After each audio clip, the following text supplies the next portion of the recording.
আল্লামা হযরত মাওলানা মোহাম্মদ হাফিজুর রহমান সিদ্দিকী কুয়াকাটার হুজুর, খুব সুপরিচিত একজন বক্তা বাংলাদেশের। হুজুরের আলোচনা শুনে অনেকে হেদায়েত হয়ে গেছে, ঠিক কিনা?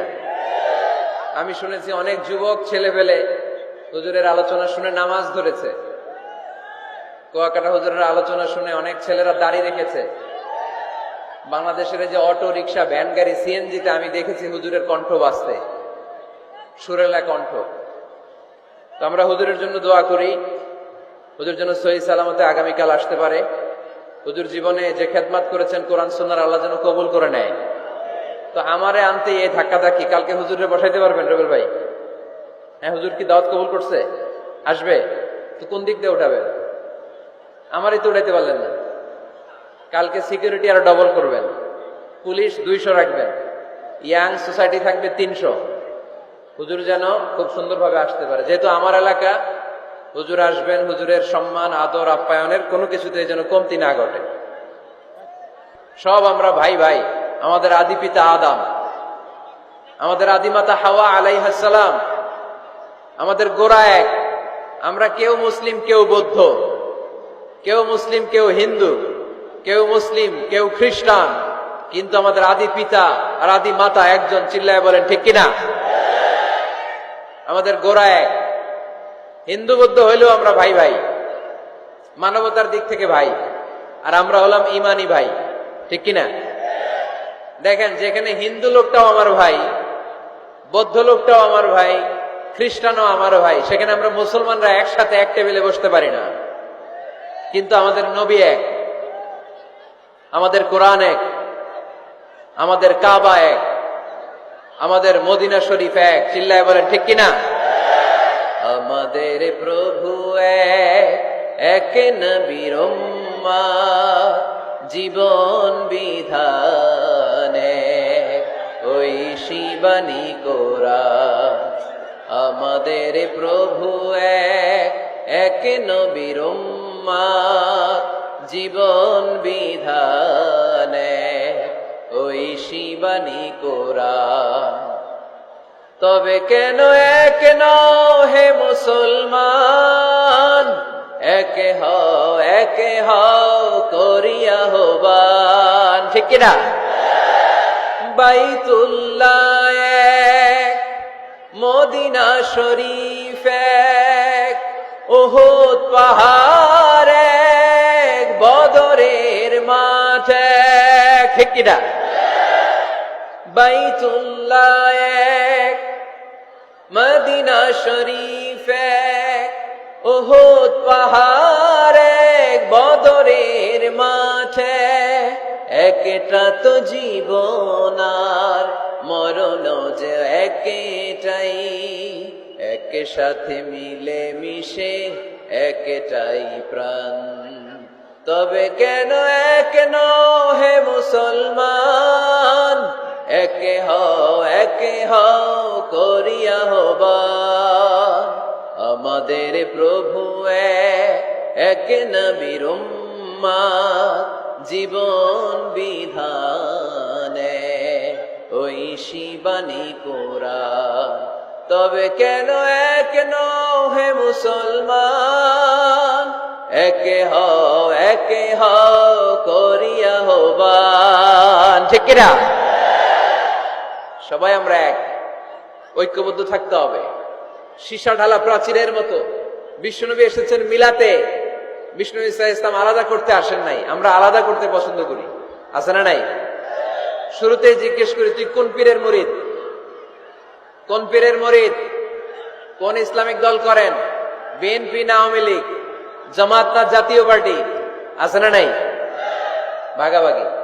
আল্লাহর হাবিব সাল্লাল্লাহু আলাইহি ওয়াসাল্লাম মানুষকে মানুষ হিসেবে মর্যাদা দিতেন। এক ইহুদির লাশ দেখে আল্লাহর হাবিব দাঁড়িয়ে গেলেন। সাহাবারা বললেন, ইন্নাহু ইয়াহুদি ইয়া রাসূলুল্লাহ। আপনি দাঁড়িয়ে গেলেন যে এটা তো ইহুদির লাশ, কার লাশ? আল্লাহর হাবিব সাল্লাল্লাহু আলাইহি ওয়াসাল্লাম বললেন, আওয়ালাইসাত নাফসান, এটা কি মানুষ না?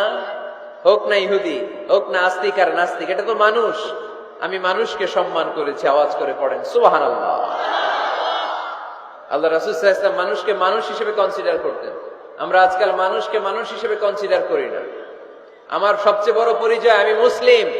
কোন পীরের মুরিদ ওটা পরে, কোন দল করি ওইটা পরে, সবার আগে আমার পরিচয় আমি মুসলিম, আমি মুসলমান।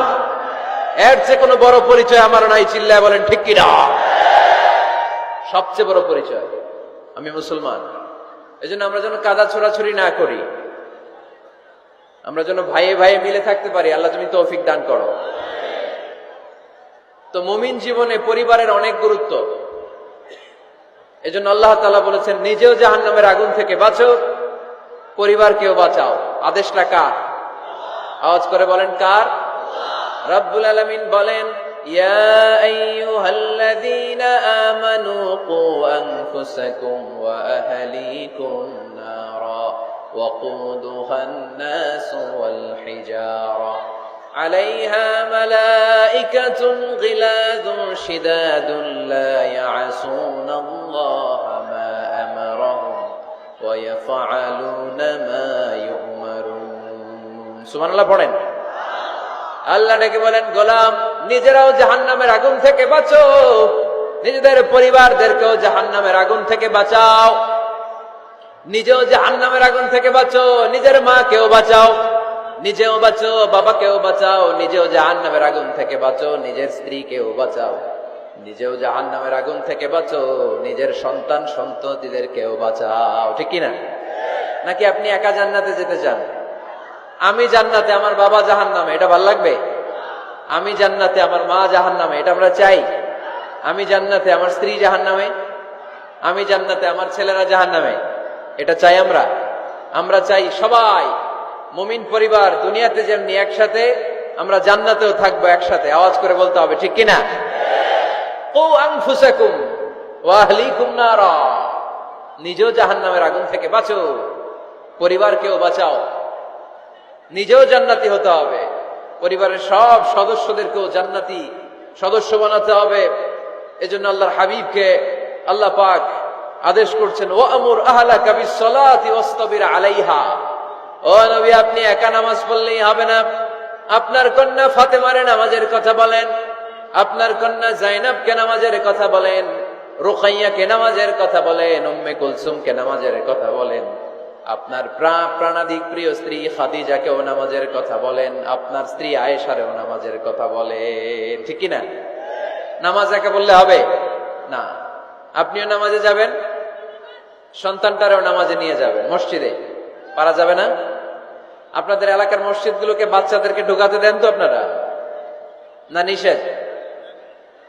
মসজিদে বাচ্চাদেরকে নিয়ে আসা যাবে না, নিষেধ, এরকম সাইনবোর্ড আছে? হ্যাঁ, পাড়াডাগারে আছে না? বাচ্চাদেরকে নিয়ে যাবেন, বাচ্চাদেরকে নিয়ে ঢুকবেন। একেবারে ছোট বাচ্চা না, মসজিদের আদব বুঝে, বুঝাইলে বুঝবে, ডায়াপার পরিয়ে নিয়ে যাবে। বাচ্চারা দুষ্টামি করবে, এটা ঠিক, লাফালাফি করবে, তো দুষ্টামি লাফালাফি তো বাচ্চারাই করবে না, আমরা করব? কথা বলেন। 70 বছরের এক মুরব্বী যদি লাফায়, বয়স কত, উনি লাফাইতেছে, চকলেট দাও, চকলেট দাও, ভাল লাগবে? এই আবদারটা বাচ্চারা করলে ভাল লাগবে, ঠিক কিনা? তো বাচ্চারা লাফাবে, কান্না করবে, গ্লাস ভাঙচুর করবে, অনেক কিছু করবে, এটা বাচ্চাদের সাথে মানায়। তারপরও মসজিদে নিয়ে যাব। ইমাম সাহেব যারা আছেন, আইম্মাতুল মাসাজিদ, মসজিদে বিশেষ করে জুমার দিন চকলেট নিয়ে যাবেন। বাচ্চা দেখলেই চকলেট দেওয়ার দরকার আছে না নাই? আপনি যদি চকলেট দেন, এই বাচ্চার স্মৃতিতে আপনার কথা আজীবন থাকবে, জীবনেও বাচ্চার মেমোরি থেকে আপনার নাম ডিলিট হবে না। চিল্লা এখন, ঠিক কিনা? আর যদি গালি দেন, যদি মসজিদ থেকে তাড়ায় দেন, তাহলে বড় হয়ে বলবে, এক বদের হাট দিয়েছিল আমাকে ইমাম, আমি মসজিদে গেলেই খালি ধমক দিত। আছে না নাই? গালি খাবেন আপনি, বদদোয়া খাবেন আপনি। এজন্য ছোট্ট বাচ্চাদেরকে মসজিদে নিয়ে যান। তুরস্কের মসজিদে বিভিন্ন সাইনবোর্ড লেখা থাকে, ওখানে ওরা লিখে দিয়েছে, আমি দেখলাম, যে জামাত চলা অবস্থায় পেছনে যদি বাচ্চাদের কিচির মিচির আর চিৎকার চেঁচামেচি শুনতে না পাওয়া যায়, তাহলে ভবিষ্যৎ প্রজন্ম নিয়ে আপনারা আশঙ্কায় থাকুন। ঠিক কিনা? আমরা জামাতে নামাজ পড়তেছি, পিছনে যদি চিল্লাচিল্লি শোনা যায়, তাহলে বোঝা গেল আমার ছেলে, আমার নাতি, এরা সব নামাজি হচ্ছে, মসজিদে আসছে। ঠিক কিনা? আমরা তারাবি পড়তেছি, পিছনে বাচ্চাদের আওয়াজ নাই, বোঝা গেল ভবিষ্যৎ প্রজন্ম এগুলো মুসল্লি হচ্ছে না, এগুলো ঘরে বসে বসে ভিডিও গেমস খেলে, চিল্লায় বলো ঠিক কিনা। এজন্য বাচ্চাদেরকে মসজিদে নেওয়ার কোনো বিকল্প নাই, নিতেই হবে। বুঝাবেন যে আব্বু এটা আমাদের ইবাদত গাহ, এখানে আমরা আল্লাহর ইবাদত করি, আল্লাহর জিকির করি, এখানে দুষ্টুমি করতে হয় না, এখানে চিৎকার চেঁচামেচি করতে হয় না, এখানে আল্লাহকে ডাকতে হয়, এখানে আল্লাহর সিজদা দিতে হয়। সময়ের বিবর্তনে, কালের আবর্তনে দুষ্টুমি করতে করতে বাচ্চাটা বুঝে যাবে যে মসজিদে কি করতে হয় আর কি করতে হয় না, ঠিক কিনা। এজন্য অবশ্যই বাচ্চাদেরকে আপনারা মসজিদে নিয়ে যাবেন, যাতে আমাদের ভবিষ্যৎ প্রজন্ম নামাজি হয়, আমাদের ভবিষ্যৎ প্রজন্মটা মুসল্লি হোক, নামাজি হোক। আমরা চাই কি চাই না আমাদের ফ্যামিলিগুলো নামাজি হোক, জান্নাতি ফ্যামিলি হোক। ফ্যামিলিতে রেখেছেন আল্লাহ সুখ আর শান্তি, এখানে আছে যত্ন, ভালোবাসা, দুঃখ কষ্ট ভাগাভাগি করে নেয়ার প্রশিক্ষণ, ঠিক কিনা। ফ্যামিলি, পরিবারকে ইসলাম এত গুরুত্ব দিয়েছে কেন জানেন? গোটা বিশ্বের সব জায়গায় যদি ইসলাম পালন নিষিদ্ধ হয়, আমার পরিবারের ভেতরে আমার ইসলাম পালনের সুযোগ আছে না নাই? বাইতুল মোকাররমে খুতবা দেয়া নিষেধ, মসজিদে নামাজ পড়া নিষেধ, দাড়ি নিয়ে রাস্তায় চলা নিষেধ, টুপি পড়া নিষেধ, কিচ্ছু করা যাবে না, সব জায়গায় নিষেধ। কিন্তু আমার বেডরুমের ভিতরে নিষেধ করার ক্ষমতা কারো আছে? এজন্য পরিবারের অনেক গুরুত্ব। গোটা বিশ্বে যদি ইসলাম পালন নিষিদ্ধ হয়, আমার পরিবারের ভেতরে কেউ নজরদারি করতে পারবে? এজন্য ইসলাম পরিবার গঠন, পরিবার সংরক্ষণ, পরিবারের মধ্যে ইসলামিক প্রশিক্ষণ, তাহজিব, তামাদ্দুন, ট্রেন আপ করাকে আমাদের জন্য আবশ্যক করে দিয়েছেন। আলহামদুলিল্লাহ পড়েন। এখানেই আমাদের আর পাশ্চাত্যের সমাজের পার্থক্য। আমরা রক্ষণশীল, কিন্তু পাশ্চাত্যে এই পরিবার নাই। ওদের পরিবারগুলোতে, ওদের সমাজে দেখবেন যে ব্রোকেন ফ্যামিলির সংখ্যা বেশি, এরা বিয়ে করতে চায় না। আমরা বিয়ে করি, কারণ বিয়ে করা আমার নবীর সুন্নাহ, ঠিক কিনা। কিন্তু ওয়েস্টে দেখবেন ওরা বিয়ে করে না, ওরা বিয়ের পরিবর্তে লিভ টুগেদার করে। কি করে?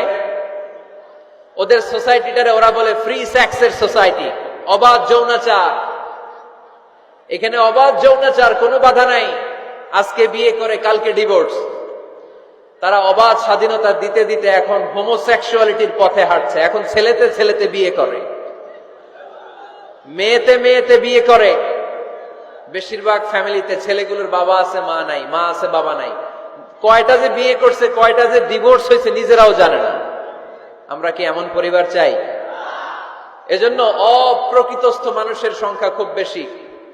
পাগল হয়ে বড় হয়ে উঠছে ওরা, পাগল, মেন্টালি ডিসঅর্ডার। এজন্য ওয়েস্টে আত্মহত্যার সংখ্যা বেশি, সুইসাইডের সংখ্যা বেশি। প্রায় শুনবেন একজন লোক গান নিয়ে বেরোয়, রাস্তার কিছু লোককে শুট করেছে, কিছু লোককে হত্যা করার পরে নিজে নিজেকে সুইসাইড করে শেষ। এরকম আছে না নাই? কিন্তু আমাদের মুসলিম সমাজে কি এগুলো আছে? নাই। কারণ আমাদের পারিবারিক বন্ধন আছে না নাই? আমরা বাবা মা, ভাই বোন, আমাদের ভালোবাসাগুলো একাকার করে ফেলি। এজন্য আমাদের ভালোবাসা দিবস লাগে না। ওদের মধ্যে ভালোবাসা নাই, এজন্য বছরের একদিন 14ই ফেব্রুয়ারিতে ওদের ভালোবাসা লাগে। আমাদের ভালোবাসা লাগে? আমাদের সকালে ভালোবাসা আছে না নাই? বিকালে আছে না নাই? আল্লাহর জন্য ভালোবাসা আছে না নাই? নবীর জন্য আছে না নাই? রাসূল আমারে ভালোবাসা, রাসূল আমার আলো আশা, রাসূল আমারে প্রেম বিরহের মূল আলোচনা, রাসূল আমার কাজে কর্মের অনুপ্রেরণা। পড়েন আমিন।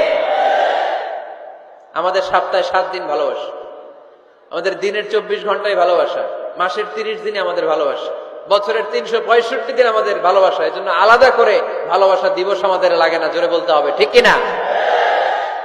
ওদের যেহেতু ভালোবাসা নাই, ওদের মধ্যে ভালোবাসার কতটা অভাব আপনি অবাক হয়ে যাবেন। ভাই বোন, বাবা মা রেস্টুরেন্টে খেতে গেলে ভাইয়ের বিল ভাই দেয়, বোনের বিল বোন দেয়, মায়ের বিল মা দেয়, বাবার বিল বাবা দেয়। কল্পনা করছেন? ভালোবাসা যে নাই, এটা দেখতে চাইলে আপনার পাশ্চাত্যের প্রিজন সেলগুলো দেখতে যেতে হবে, জেলখানা। আপনি যদি আমেরিকার জেলখানাগুলোতে যান, আপনি যদি ওয়েস্টের ওল্ড হোম, বৃদ্ধাশ্রমগুলোতে যান, তাহলে দেখবেন বছরের একদিন তারা বাবাকে একটা কার্ড দিয়ে আসে, ইন্টারন্যাশনাল ফাদার্স ডে, বিশ্ব বাবা দিবস। বছরে একদিন বাবারে হাই হ্যালো দিয়ে আসে, কিছু টাকা দিয়ে আসে। ইন্টারন্যাশনাল মাদার্স ডে, বিশ্ব মা দিবস। বছরের একদিন। মা সারা বছর তো তোমার কথা মনে থাকে না, কিন্তু মা দিবসে তোমারে ভুলি নাই, এটা লিখে একটা কার্ড দিয়ে আসে, কিছু টাকা দিয়ে আসে। বাবা মায়ের প্রতি ভালোবাসা আমাদের জন্য কি নির্দিষ্ট কোনো দিনের সাথে সীমাবদ্ধ? সারা বছর আমাদের ভালোবাসা আছে না নাই? এই জন্য আমাদের ফাদার্স ডে লাগে না, আমাদের মাদার্স ডে লাগে না, আমাদের ভ্যালেন্টাইন্স ডে লাগে না। এগুলোতে আমরা বিশ্বাসী না, এগুলো আমরা বিশ্বাস করি না। এই দিবস দিবসে আমরা বিশ্বাসী না। কিছুদিন আগে দেখলাম পালন হইল বিশ্ব ডিম দিবস। কি দিবস শুনছেন আপনারা? পত্রিকায় দেখলাম যে বিশ্ব ডিম দিবস। কয়দিন পরে শুনবেন বিশ্ব বাঁশ দিবস। যেই হারে লোকজন একে অপরে বাঁশ দেয়, বিশ্ব বাঁশ দিবস। এরপর শুনলাম আরেকটা আছে বিশ্ব চিন্তা দিবস। কি দিবস? তাই বললাম এই দিবসের প্রতিপাদ্য কি? তো বললো হুজুর এই দিবসে আমরা সবাই মিলে চিন্তা করি যে আসলেই আমাদের কি চিন্তা করা দরকার। তা আমরা এই দিবসে বিশ্বাস করি না, ঠিক কিনা? আমাদের সব সময় ভালোবাসা আছে না নেই?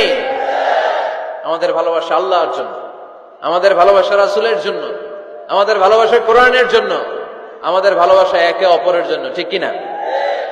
এই জন্য প্রিয় ভাইরা, পরিবারটা অনেক গুরুত্বপূর্ণ। এই কোরআন পরিবারকে অনেক গুরুত্বের সাথে কনসিডার করেছে। কোরআনে একটা সূরাই আছে যে সূরাতে শুধু পরিবারের বিষয় নিয়ে কথা বলেছে। সূরাটার নাম সূরাতুত তালাক। সূরাতুত তালাক, অ্যাড্রেসিং দ্য ফ্যামিলি ম্যাটার্স। এখানে শুধু ফ্যামিলি ম্যাটার নিয়ে কথা বলা হয়েছে। এই কোরআনে আরেকটা সূরা আছে, এটার নাম সূরাতু আলে ইমরান। ইমরানের পরিবারের নামে আল্লাহ একটা সূরা দিয়েছে। আওয়াজ করে পড়েন সুবহানাল্লাহ। এজন্য আমাদের পরিবারগুলো ভালোবাসায় সিক্ত হোক, সমৃদ্ধ হোক, সুখী হোক, শান্তিময় পরিবার হোক। আমরা চাই না? সবাই চান? পিছনের ভাইরা তো চায় না। তো বলেন না কেন? আমাদের পরিবার সুখময় শান্তিময় হোক, আমরা চাই কি চাই না? চাই। আজকের এই চমৎকার রজনীতে কিছু টিপস, কিছু ফর্মুলা আপনাদের সাথে শেয়ার করব। এই ফর্মুলাগুলো আমাদের পরিবারে অ্যাপ্লাই করলে দেখবেন এমনি শান্তি চলে আসছে কোরআন সুন্নাহর আলোকে। কারণ কোরআন আছে যেখানে শান্তি আছে, সুন্নাহ আছে যেখানে শান্তি আছে। মূল আলোচনা আমরা শুরু করছি। আপনারা মনোযোগী হয়ে কথা বন্ধ করে কান দুটো খরগোশের কানের মতো খাড়া করে শুনুন। এই মাহফিলগুলো তখনই সার্থক হবে যখন এখান থেকে কিছু আমরা নিয়ে যেতে পারবো, ঠিক কিনা? কিভাবে পরিবারে শান্তি আসবে? অনেকে বলে হুজুর শান্তি নাই, ঘরটার ভেতরে ঢুকতেই মনে চায় না, সারা দুনিয়া ঘুরে বেড়াই, ভাল লাগে, ঘরে ঢুকলেই জাহান্নাম। আছে না নাই? আমরা চাই না আমার ঘর জাহান্নামের টুকরা হোক। আমরা চাই আমার ঘর শান্তি আর ভালোবাসায় ভরপুর থাক, তাই না? কি করে ঘরে শান্তি আনবেন পাড়াডগারের ভাইরা? আজকের এই আলোচনার পরে আমাদের পাড়াডগারে থাকবে শুধু শান্তি আর শান্তি। কথা কয় না? ইনশাল্লাহ পড়েন। ঘরে শান্তি আনার প্রথম মাধ্যম হচ্ছে ঘরে ঢুকেই সালাম দিবেন। এখন মারামারি লাগবে, কে আগে দিবে? আই না হেতি? হেতি কইব আন্নে দেন, আর আন্নে কইবেন হেতি দেখ। ঠেলাঠেলি আছে না নাই? এই ইগো প্রবলেম আমাদেরকে শেষ করে দিল। Ego, dominating attitude. কে বড়? কেউ বড় না, বড় একজন, তিনি কে? এজন্য আমরা পড়ি আল্লাহু আকবার। আকবার মানে কি? আকবার মানে তিনি সবচেয়ে বড়। তো শান্তি আনার প্রথম ফর্মুলা হচ্ছে শান্তির বাণী ঘরে ঢুকাইতে হবে। এখন ঘরে শান্তির বাণী ঢুকান না, শান্তি আসবে কোত্থেকে? সালাম অর্থ কি? কথা বলেন। সালাম সালাম হাজার সালাম সকল শহীদ স্মরণে, আমার হৃদয় রেখে যেতে চাই তাদের স্মৃতির চরণে। পড়েন আমিন। আমাদের সকল ভাষা শহীদ আর মুক্তিযোদ্ধা, তাদের প্রতি আজকের এই মাহফিলের পক্ষ থেকে আমরা জানাচ্ছি সালাম। শান্তি ছড়িয়ে পড়ুক বিশ্বময়। আমরা কি যুদ্ধ চাই? কি চাই? তো শান্তির বাণীটাকে ঘরে ঢুকান, দেখবেন দরদর করে শান্তি নেমে আসতেছে।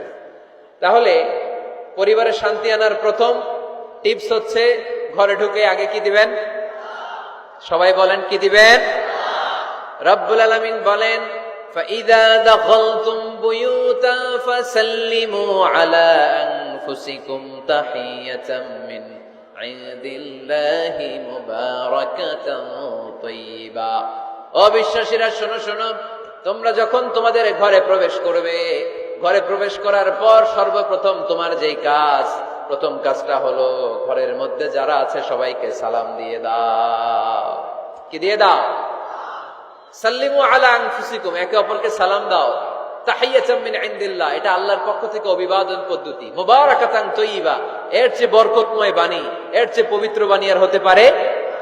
কি সুন্দর বাণী! আসসালামু আলাইকুম ওয়া রাহমাতুল্লাহ। ইউরোপিয়ানরা বলে গুড মর্নিং, গুড ইভিনিং, আছে না নাই? গুড মর্নিং মানে কি?